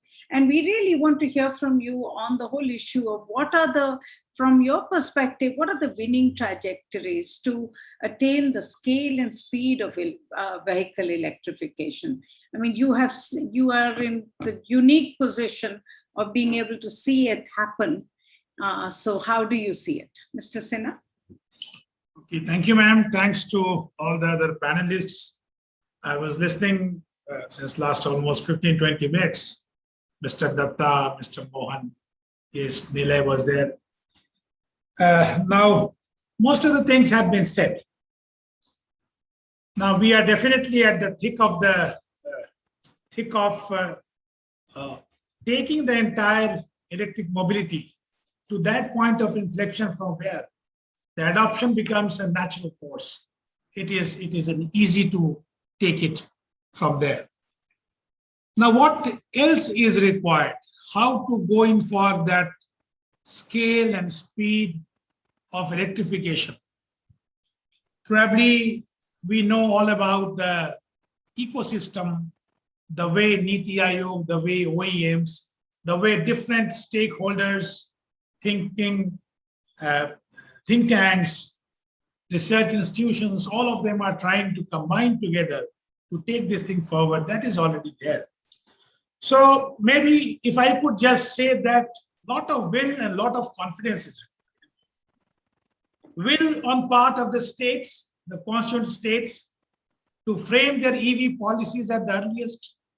Because once you have got your EV policy with you, that means that in the entire governance model, a commitment comes. A commitment to this disruption comes in a very, very pronounced and emphatic manner. That's why I said that the will on part of the states is required, and we are definitely trying to give it a push. As of now, almost 25 states and union territories combined together. They have either notified or they have their draft policy is already there. So that is one area. In addition to that, a lot of confidence is required on part of our IITs, because they have to be finally like the conveyance for all the new type of vehicles that would be coming. So confidence in IITs is required. Today, as many as 7 IITs, they are pulling off something unimaginable, because they are doing so good work in all the modes, in all the areas of electric mobility that there is every reason for us to be proud of. But yes, confidence is required amongst those IITs who are, I would say, who are slightly lagging behind, that they should be able to pull themselves up. Now, will and confidence both are required on part of the urban local bodies, our utilities, our DISCOMs, our RWA authorities, that they should go in for charging infrastructure in a big way. Charging infrastructure can't be, you cannot only think of government driving it alone. It has to be taken as a kind of mass movement. And instead of charging stations, it's time that we think in terms of charge points, where we can visualize that every electric pole, every, say, in the apartments or in parking area, every nook and corner could be a charging point. So that should be and it should be as easy a process as we charge our own mobiles. Will is required on part of the OEMs that they ought to take part in a big way in spreading awareness. Because awareness, finally, it has to play a key role. People must be knowing, not only through the word of the mouth, but also through a very informed kind of understanding that what exactly this disruption is and how exactly this is going to help them in a big way. And finally, confidence is also required on part of the entrepreneurs, that they have got a challenge. They should take it as a challenge given by the government to them, so that they are able to set up the advanced chemistry cell, because that would be the real game changer. Because then we would see that how the prices would fall. So naturally, OEMs, which have got the ownership of these manufacturing facilities of advanced chemistry cells, or those who are having very strong linkage bond with those facilities, they will be the ones who will be kind of deciding that what the price of these 2-wheelers, 3-wheelers, 4-wheelers would be. So advanced chemistry cell, and we have definitely made a very, very stringent quality gates. And despite we are trying to withhold all the pressures, being from the government, let me tell you that we are trying to withhold all the pressures to dilute them. Because we know that once you open it all, then the floodgate is opened. I mean, then you don't know where to you are right on the continental shelf, will keep on sliding down. So that's why I try to sum up the entire thing in just 2 words: lot of will, lot of confidence to surmount the challenges. And definitely Niti Aayog, as you all know, we have got a mission, and the mission is working really in a mission mode, how to take it forward. We have addressed in some way some of the concerns, such as the higher upfront cost of the two-wheelers. But yes, we'll continue to keep on doing those things. And we are trying to, again, come out something in a big way so that that traction is there. Around 2.5 months back, we were just 3% of the target, 3.5% of the target. So 3.5% means practically dismal, zero. Today, it is at least close to 9% of the target. My expectation is that by this year end, we should be somewhere close to 20%, 25% of the target that we have decided to support. That is 10 lakh vehicles. That is what we have decided to support. So that will be the kind of pace that we will have. Today, probably OEMs are worried about that, okay, if they produce, if they shift vehicles on their assembly line, who is going to buy them? Today and tomorrow, you will see that they will be waiting. They will have to wait for the OEMs. The buyers will have to wait for the OEMs to take out the vehicles. So that is from my side. And well, Niti Aayog is definitely committed to take it forward. So is Government of India. Thank you. Thank you. Thank you, Mr. Sinha. That's fascinating. And I'm going to come back to you with a few questions. But before that, I'm going to ask Maxim to give us his point of view. Maxim really understands the EV charging network. And as we've heard through the many speakers, I mean, one of the biggest issues is the scale up of the EV charging network. And how will that happen? What are the current policies?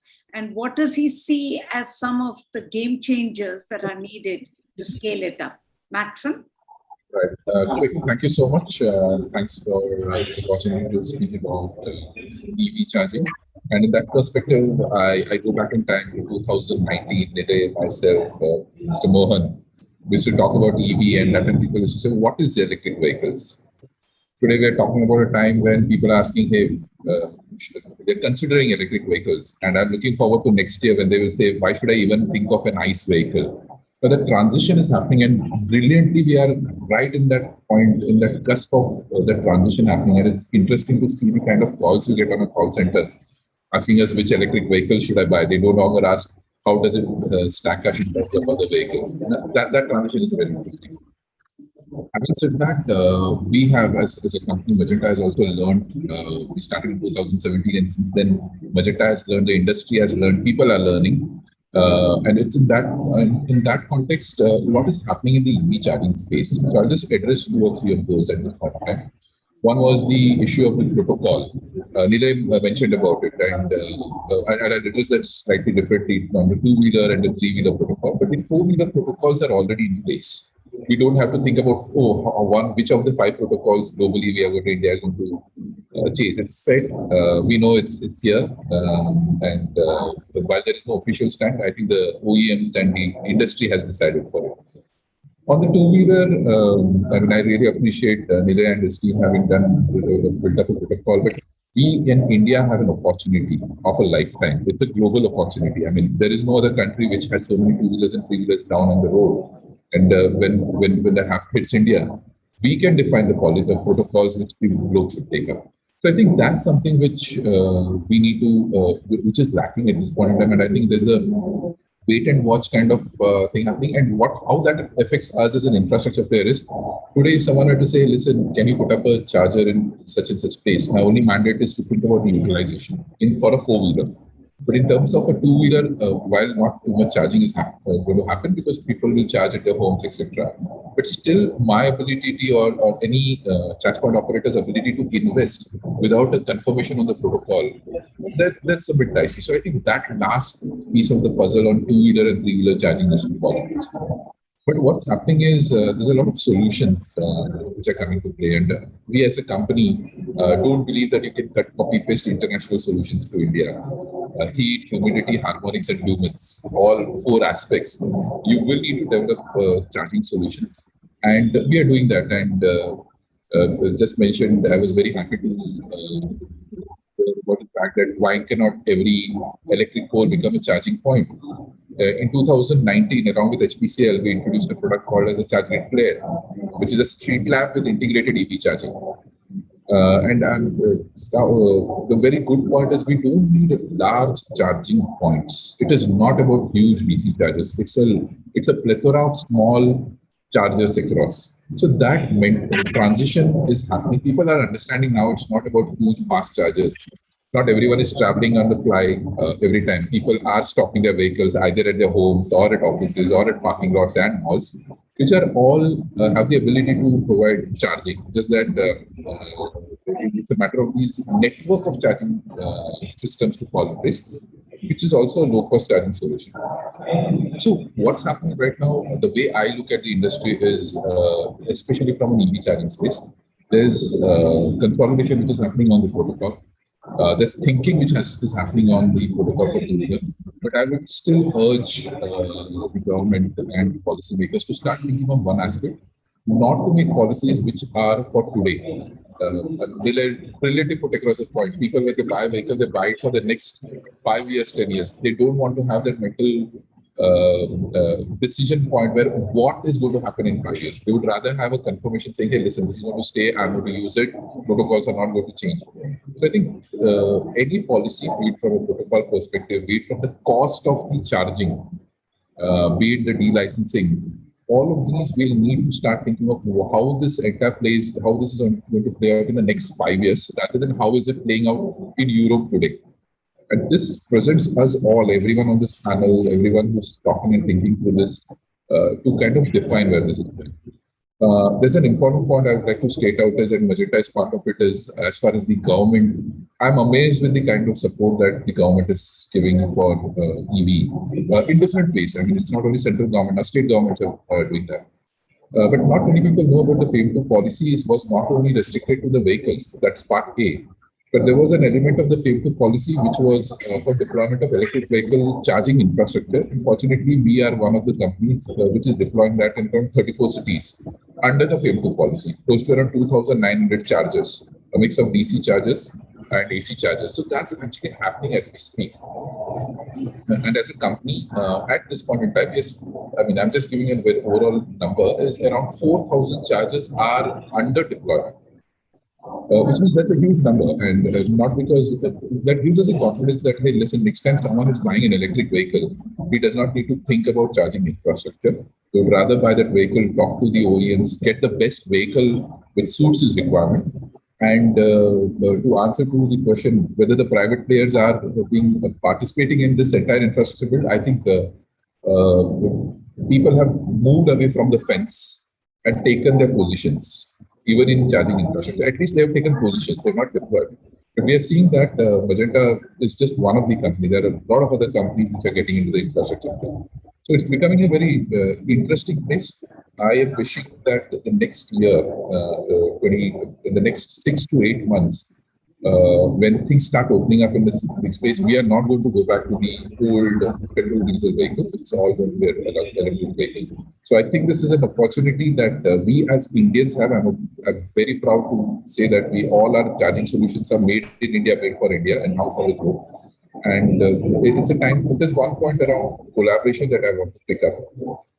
Is because the ecosystem is so huge that even if the person with the maximum amount of money would not be able to suffice the kind of demand and the infrastructure that needs to come in play. So there is multiple levels of collaborations, and Nilay is aware of it in terms of the conversations that we have right now is not about how someone can do everything. It's about how different pieces of the puzzle need to be solved by each individual entity. So I think it's a beautiful place. I'm amazed with the kind of conversations 2 years ago and now that we have, and happy to see how this for the next 2 years how the entire electric mobility platform takes off. 4-wheeler, 2-wheeler, 3-wheeler, cargo, all of it. Thank you, Maxon. Thank you so much. So I have some people raising their hands. Please put your questions ideally in the Q&A box, not even in the chat box. My colleagues have tried, we are overwhelmed by your comments, both in the chat as well as in the Q&A. And I know I can see my colleagues frantically trying to respond to some of them.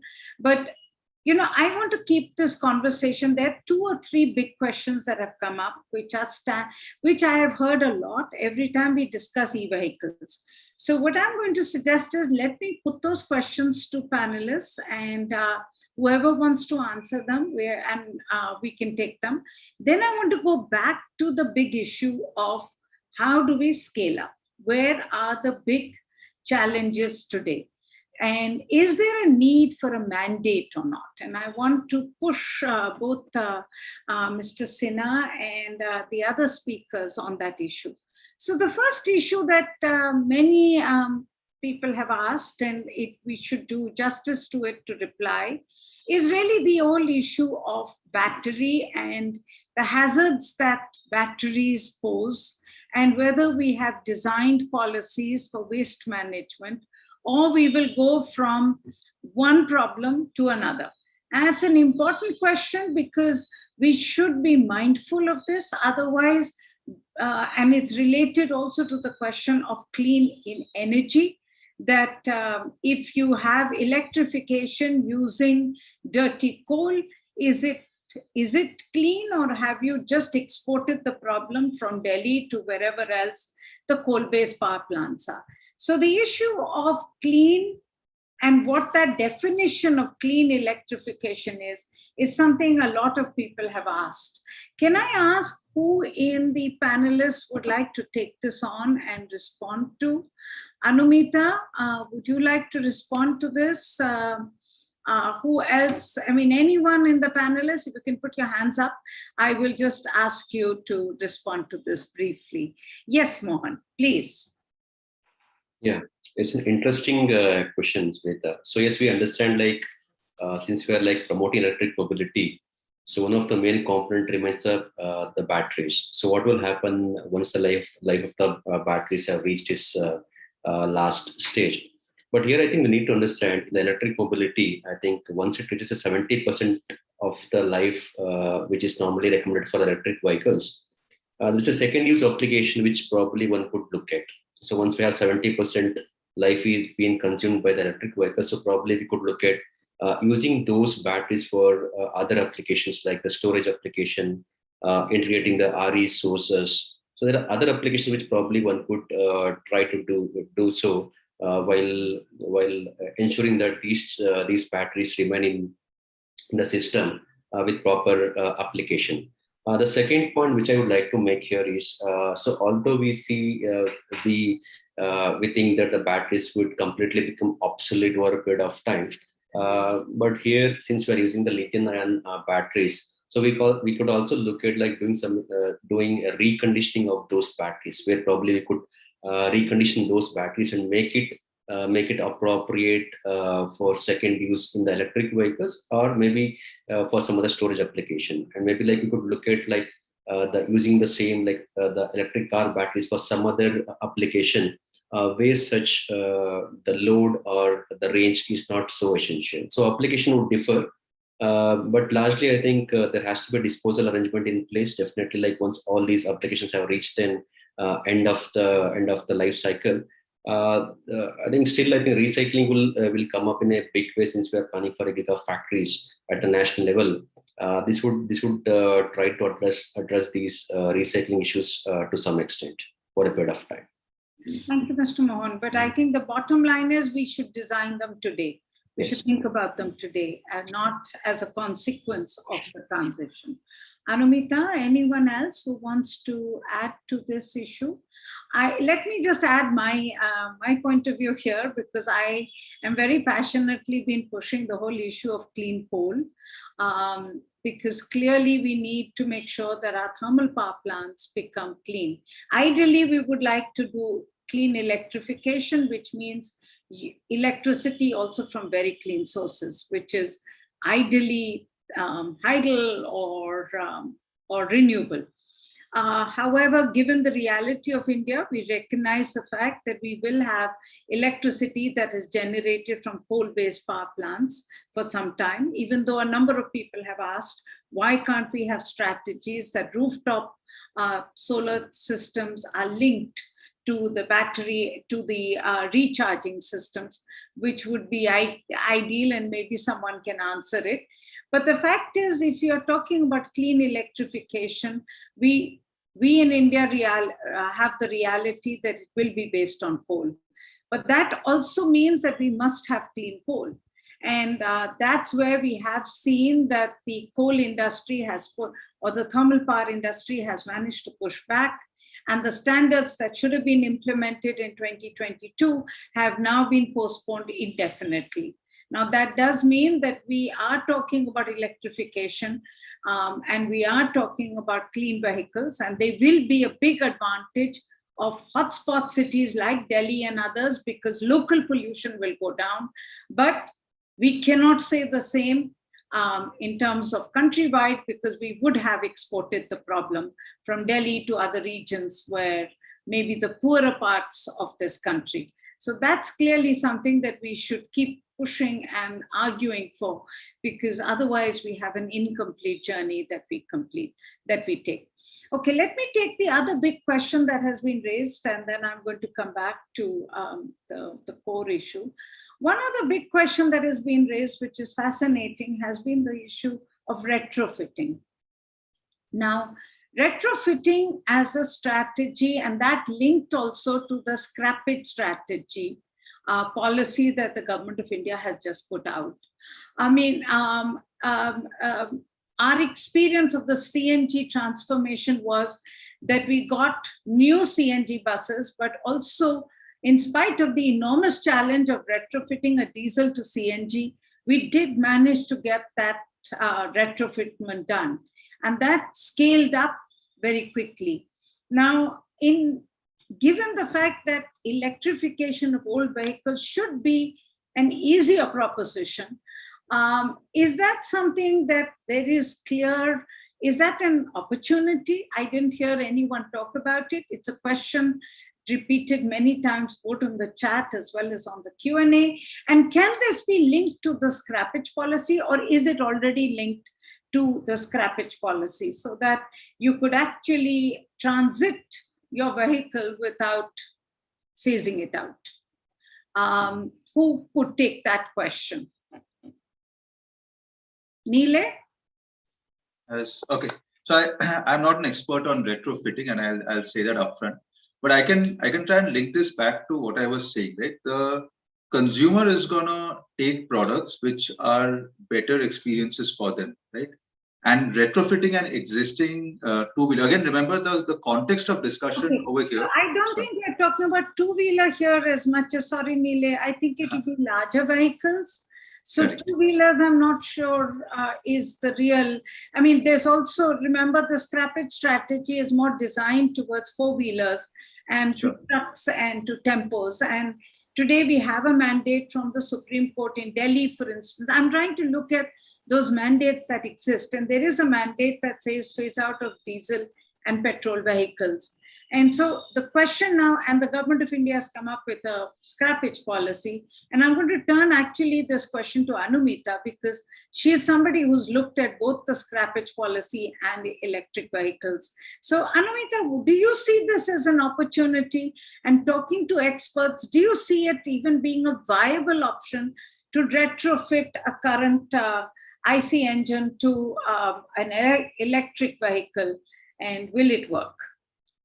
Shweta, I don't think we have got the full answer there, but even though we know that retrofitment has been carried out and ARAI has looked into this, and it is possible, it is technically possible We have also seen that some of the state government policies, like Kerala government's electric vehicle policy, they have provided for retrofitment of vehicles. Now, what I'll say that yes, technically it is possible, more doable, and perhaps, we had some bad experience with CNG retrofitment, but it's a story is different.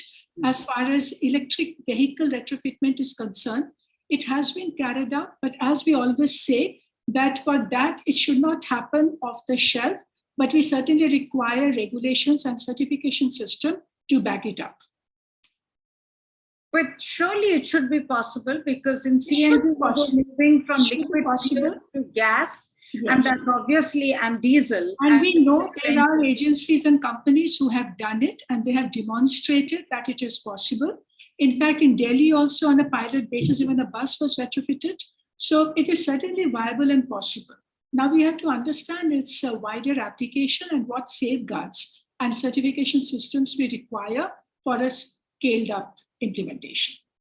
Mr. Sinha, do you have an opinion on this? Have you looked at this as an option moving ahead, especially as the government of India does have a very progressive scrappage policy now?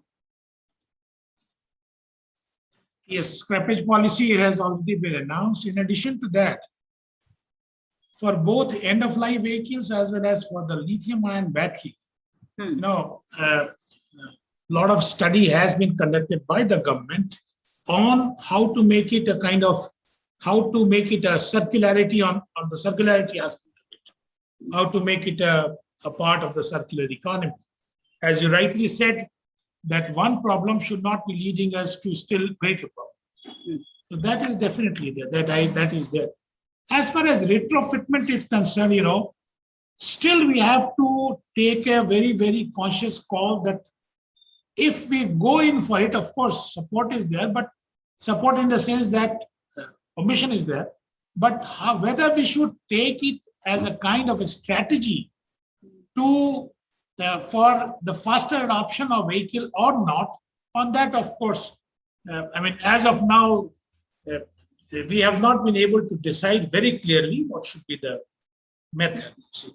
That makes it clear, but it's good to know that, and we did, as you will see in the report, we have discussed the government's lead that you're taking in terms of both waste management, the battery reuse and recycling. So I think it's very clear that we are all cognizant. What gives me hope right now is we're cognizant of the issues. I don't think any of the issues are being left out. The question is really, therefore, now to roll this out. But before I give my concluding remarks, let me ask Maushmi. Maushmi, you had your hand up. You wanted to add something to this conversation? I think the three-wheeler segment is the one that is being pushed for retrofitment, because it's a simpler chassis we are talking about here, and therefore retrofitting is possible, and it will not have the kind of efficiency issues that we would, for instance, have in a larger vehicle like a car or a bus. So, yeah.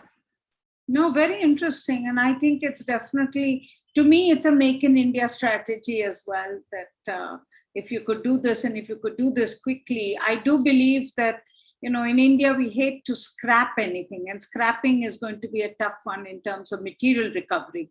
So if you could think of refurbishing the vehicles and do it at a cost and at speed, but of course, without losing the safety, without losing all that. And as Anumita warned us not to do it to do it very mindfully, I think it could be an option. Is there any other big question that I have left out? There are a lot of detailed questions that people have asked, which is really about extended shelf life of batteries, all the rest of it. But I think, if I may, and now we are coming to the end of this conversation, we are touching the end of a very fascinating discussion. I think what is very clear, and maybe before I move on, before I give my concluding, let me talk about this whole issue about Yash Narayan of Ola Mobility Institute. It asked a very interesting question, which I would like to ask the participants on the existing problems in financing electric vehicles. So Mr. Narayan is saying at present, the EV financing ecosystem is dominated by NBFCs, and large public sector banks only have a minor role to play. The down payment requirements, EMI installment, loan repayment periods are currently all unfavorable for EVs compared to other financing initiatives for IC vehicles. Very interesting question, Mr. Narayan, because we know that when it comes to vehicles, it's the financing ecosystem which actually drives the uptake of vehicles. And we've seen that with all categories. So thank you for asking this question. And who can I turn to give me a reply on this? Mohan, can I ask you? And then I will ask Mr. Sinha as well on this. I think it's a very clear, direct question that are we, and Nile, I will come back to you as well on this. Yes, Mohan.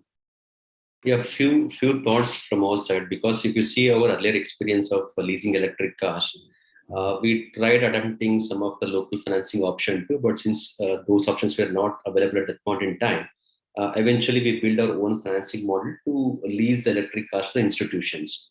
So if you're coming back to the presently, the financing options for electric vehicles are very limited financing options which are available, and even they ask for like loan to value ratio is much higher, in a sense like if you see the IC loan options, typically there is a standard interest component which has been offered to the end customers, but in case of electric vehicle, the interest and the insurance risk are being taken on the higher side, which eventually leads to the higher EMI for the end customers. So definitely, I think there is a lot more customized financial instrument has to be structured for electric vehicles. I think the single solution may not work very well for the electric vehicles, considering the segment and considering the pricing of the electric vehicles. The more customized financial models have to be launched by the banking and the NBFCs, so offtake could be increased. Thank you. Mr. Sinha, how would you handle this? Because clearly a very important issue. I mean, it is definitely one of the most prominent issues. And, let's see that what exactly is the issue. The issue is, let's try to see it on part of the bank. Banks, when they go in for the due diligence, what they are not able to find is that what is the value of that vehicle, what would be its cost of depreciation over a period of time. Very interesting. If that is framed, if that is frozen, then of course the banks would know how to go ahead. Because that portion is still, it is unaddressed. And frankly speaking, it comes as a technological challenge. Because a scientist will have to clearly fix that after, say, covering so many kilometers or maybe so many period of time, what exactly, how much value deteriorates? So that precisely becomes a question. But yes, how do we go about it? That is one challenge that we are trying to handle through the method of technology and things like that. The another method could be that we try to create an instrument that is not known as first loss risk sharing instrument. That is a kind of assurance that we give to this bank that, okay, please go ahead. Assuming that the default is there, there is somebody else to take care of it. And then we have tried to work out a financial model whereby that is doable, that is feasible. It doesn't become a drain on someone or an institution, maybe government also, who is trying to float and take care of this first loss risk sharing. So probably this is a method we are aware that NBFCs are the ones who are playing a big role, and because they are there, so naturally the cost of finance goes up. And in case of three-wheelers or two-wheelers, almost 70% of purchase is based on finance. Yes. So how to reduce it further, we are trying to work it out. Yes, ma'am. Thank you, Mr. Sinha. That's fascinating. And before I conclude, Nile, you wanted to add No, I think Mr. Sinha has touched upon something. So looking at this as a priority lending sector is some of the things that we keep discussing. Yes. What he mentioned, I think, is a very valid point, that the banks probably need a layer of assurance. To just give you context, when we started 3 years back, we found it very difficult for banks to agree that we have a great battery, right? Yeah. We knew we have a great battery, but it was not there in field for years together for them to know, right? Their algorithms work on a huge amount of data, and electric vehicles are not going to have that degree of data in the next couple of years. So I think that assurance really helps. What we have been seeing is that now, being in the market for 2-3 years and continuously focusing on good quality products, I think the banks are turning around and are opening up their risk appetite to particular products. There might be an opportunity to, allow OEMs to partner with the government to underwrite the quality of their product, and hence incentivize them for it. And I don't know how that exact model would pan out, but there are OEMs which are working towards building great quality products. If they could get an advantage of getting better loans because they are working with the government to give certain part of that risk they are also taking on board, then I think that's a model which could work. And it would further incentivize building good quality products, which in turn would help the industry. So I think those are the kind of things that we would see. But again, just to give you a silver lining, I think over the last 6 to 8 months, we have seen a lot of banks open to at least this experimentation with us. And we're constantly seeing the number of partners coming on board adding, but completely agree that it's a very big factor to turn around this industry. Thank you, Neele. I think that's and Mr. Sinha. And thank you, everyone, for your amazing questions, for your participation. It is, Mr. Sinha, it's very clear that this is an area of great interest and great opportunity as well. I think everyone, when I'm seeing the questions, I'm seeing the audience participation, there is excitement. There is a great sense of hope that here is an area where we can scale up, where we can do things very differently, and we can make sure that we can fix both the problem of pollution, which is clearly the one because of which we are so interested in clean vehicles.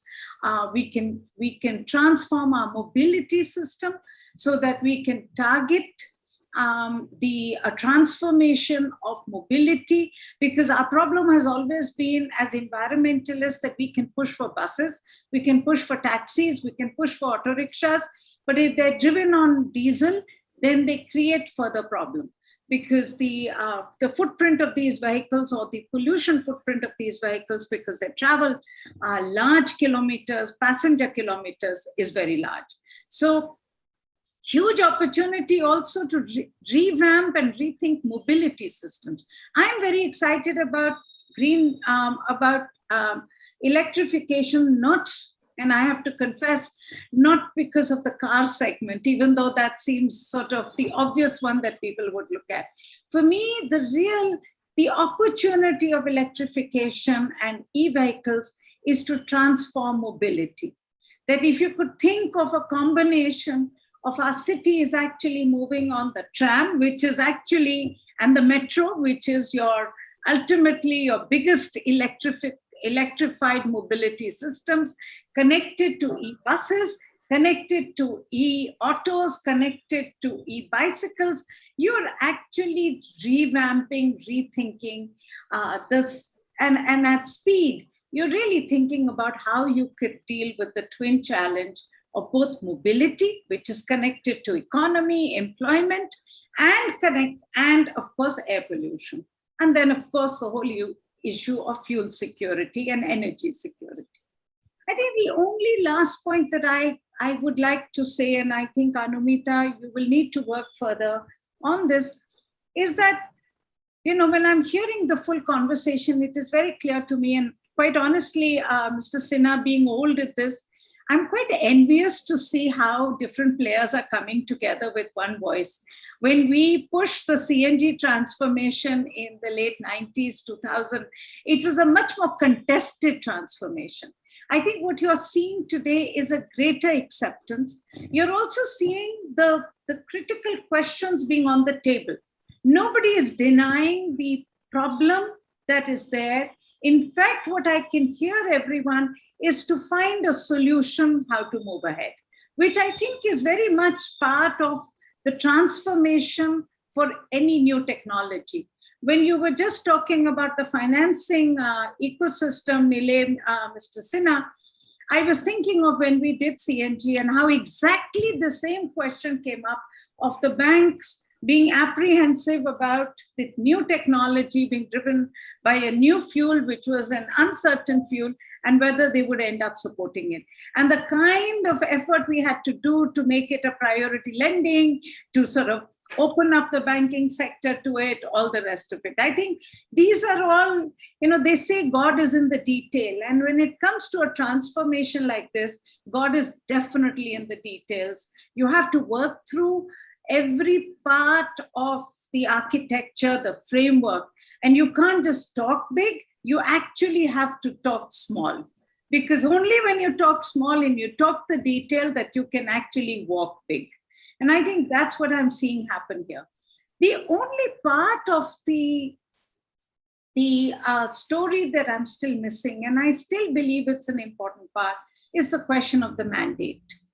And I think we're skirting that issue, believing that we'll be able to do the scaling up that we need without it. Now, I may be wrong. I'm rather old-fashioned about this, because when we have done major transformations, it has always been driven with some mandate, something which says this has to happen, a directive.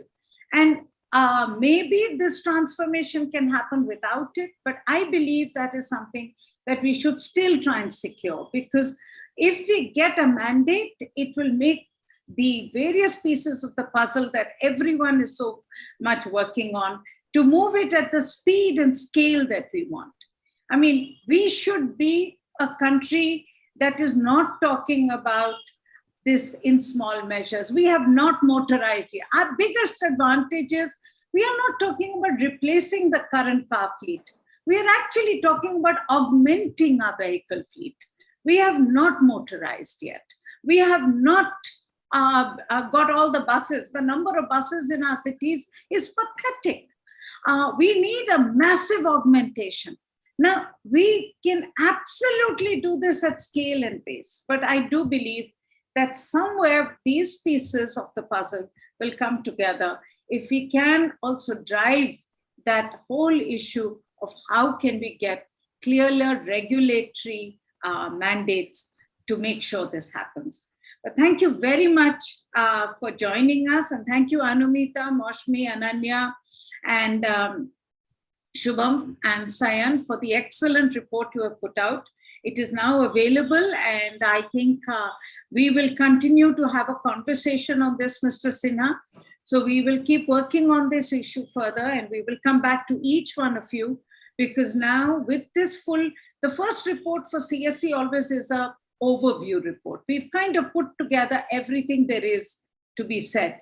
Now, the next challenge will be to take pieces of it and to drive it down in terms of what needs to be done and work with all of you to make sure it happens.